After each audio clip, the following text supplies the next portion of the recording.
Hey, it's Tara. Today I'm talking about your childhood. In that we don't actually have to talk about your childhood, but it's an area that a lot of people really want to dive into as soon as they start in therapy, because there's a sense of wanting to know what made you the way that you are today. And a lot of us already have an idea of what happened in our childhood that wasn't enough or was too much or was overwhelming or was traumatic, that has conditioned us into behaving a certain way today. And so as much as people want to go back in time and really dig up their childhood experiences, here's why we don't typically do that with SRT, especially right off the bat.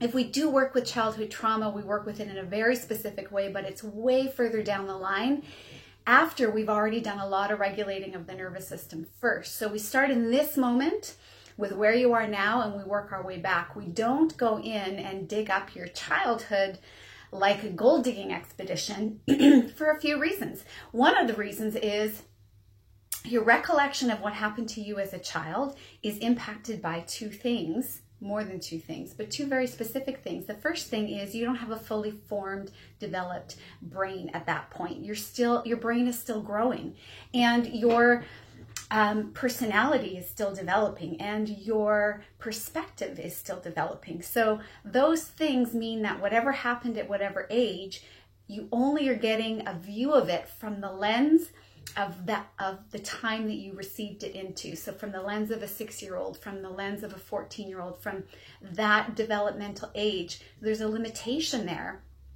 in the amount of perspective that you'll have and in the impact that it will have on your nervous system. But certainly in your recollection of those events, it's very limited by how you framed it and saw the world at those particular times without a fully grown brain at that point. So that's one limitation and one area where it's really limited in the kind of the work that we do. The other thing is that when you're a child, you have limited resources. When we work now with adults, you have a lot more power and control in your life. You have a lot more freedom and choice.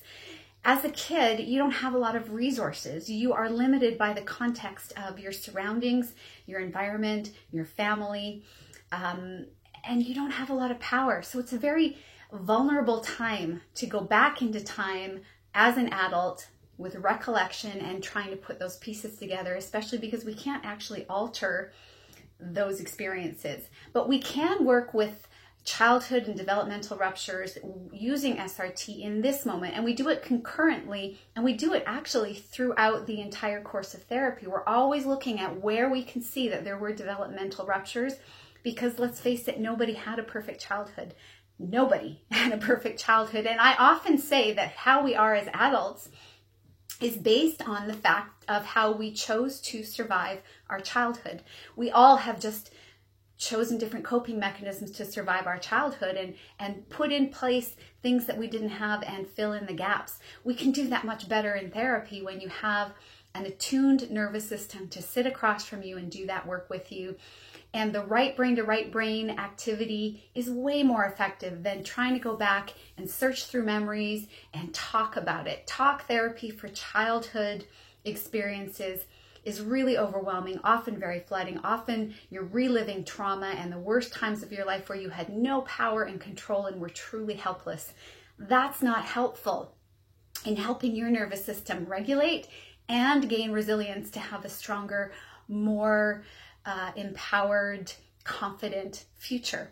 And so we don't do that work in that way in SRT. We fill in childhood developmental ruptures through attuned work, right brain to right brain, nervous system, felt sense, mind-body connected work based on what you're experiencing in this moment, because we're all impacted by the lives that we've led.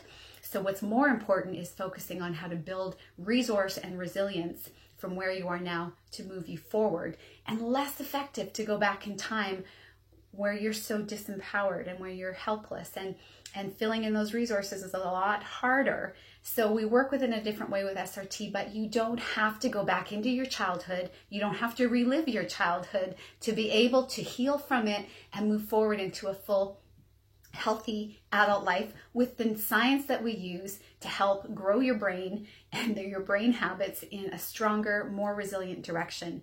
It's much easier work, it's less overwhelming, and the results are much better than any of the work that has come up to this point in history where you have to talk through your whole childhood. It's not helpful. It's really overwhelming. It could make things worse. This is a much more effective way to treat childhood and developmental ruptures and trauma in general. We just do it in a different way, and it is more effective in the results that we're seeing with our clients and our patients. So as much as you might want to go and dig up your childhood, there are better ways to deal with it. Look into SRT and this kind of mind-body connected neuroscience-based work to do the work to help you complete your healing from childhood and move forward, focusing forward on how to move the needle of your life into a more positive direction. I hope that helps. Let me know how you're doing with moving on from your childhood, and instead of going back, look at going forward.